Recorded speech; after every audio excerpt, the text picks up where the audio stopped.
Yeah, what I really liked about the film was even up until the end, I wasn't really sure where it was going to go, like how you were planning on to wrap it up, and I thought that was really interesting. Considering you were the writer and director, was there alternate endings, or how did that process happen? Yeah, I mean, so over the last 3 or 4 years, our company Black Fawn Films has done about 8 films with a company called Breakthrough Entertainment in Canada. We did a movie called Bite that played here a couple years ago, and we've been putting them out, and all the content's been created by us as well. So we were like always trying to create new films. We did a body horror, we did a cult film, we did a killer bed movie. We did so many films in a row that we were like, having a hard time really trying to make sure that none of these films felt the same.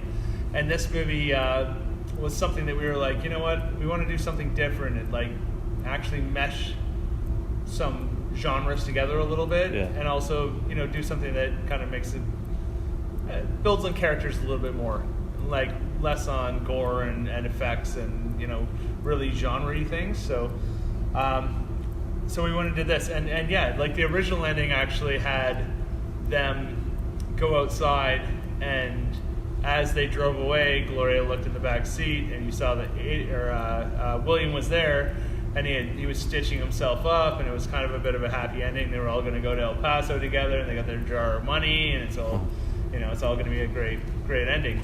But I don't know. It just didn't feel right. None of our movies ever have happy endings, really. Yeah. And it just kind of felt like a little bit of a cop out. And it was like, you know what? It didn't. William needs to die. Yeah. He needs to die in the end. That would have felt a little odd, I feel like, had it been completely happy. I mean, it was a nice send-off. Yeah. So it was like an interesting tone. Yeah, because he's still a bad guy. Yeah. Right? He's a good guy. He's just doing bad things. That's the whole idea of the film. But in the end, it's like you still got to kind of pay for his consequences. Exactly. He's got to have consequences. I really liked that. And you kind of touched on it, because I saw Bite here a couple years ago as well, and that was fantastic. I actually didn't even know what I was walking into, and when it started, I was immediately hooked. And I really enjoyed that. And you touched on it, you guys kind of produce the different movies of different genres, and I think that's really interesting. Do you have what's your plan moving forward? Is that something you want to continue to do, or? Yeah, for sure. I mean, we never want to remake the same film. Gotcha. And we have the next movie that we're doing. We're actually producing it right now. It's like a thriller mystery kind of whodunit kind of thing. Yeah. And it's got some really cool cast in it. We're at the point now. It's like we're starting to get some star power and stuff. It's not announced yet, and I can't say it. It's all good. But in the next couple of weeks, if you follow us on Facebook or anything like that, we'll be announcing the cast for it, and it's really, really exciting. We're pumped about it. Shooting in Canada as well? Yeah. Cool. And then we have another one in October that's even bigger, and then, all the stuff coming out after that. But the next, 3 or 4 films that we have lined up, they're all so different than anything that we've done before. And I mean, that's what's exciting about it. It's like when you're doing a ton of films in a row, and it's like, we have the same crew. It's like the same guy who shot Bite, shot this. Same guy who produced Bite, produced this. Same makeup people, same wardrobe people. It's like we always say it's a Black Fawn family, because we're up in Canada, and we just love making movies together. So as long as we can keep writing them and keep making them, then we keep doing them together, And one more thing, I'm sorry to No. But what's it like? How'd you get involved with Shout Factory, and what's that relationship like for you? We actually, through our sales team at Breakthrough Entertainment, they hooked us up with Shout Factory, which we were pumped about because we're DVD Blu-ray fans anyways. So us getting to make movies and put them out, and I've produced 21 features now. I remember the second feature I made is Trauma picked it up, and it was I was pumped because I was I love Trauma movies. Yeah. They're Trauma movies. And I remember they went and they put out the movie, and it says on the cover, directed by Chad Archibald. They spelled my name wrong on the cover. And I went to them at a convention. I was like, dude, you spelled my name wrong. And they were like, well, Chroma. So that's a collector's edition. If you ever find that in the trauma table, you go talk to Ron and ask for a copy of Kill by Chad Archibald. Yeah. And he'll hook you up.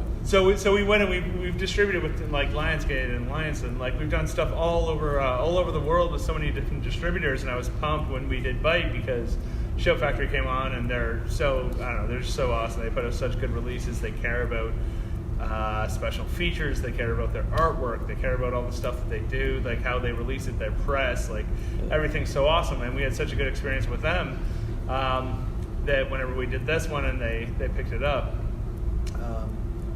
it was and we did a movie before as well called Heretics, and it was like a little bit of a fight because there was other distributors that wanted it too. And so anyways, we were really happy to come back to Show Factory with this one because, again, it's like we've talked to them. We've been in touch with them daily. We talk with them. And it's so rare to have a filmmaker-distributor relationship like that. Yeah.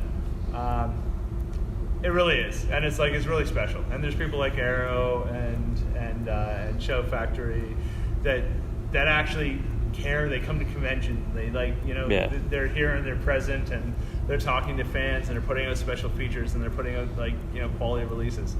I think it's super important. We do that in Canada. We have a company called Black Fun Distribution that Benner actually runs, and that's like all we care about. It's made by filmmakers. It's for filmmakers, and everything that we put out is about the quality of the disc and making sure that the filmmakers get paid, because that's the other thing. It's like distributors.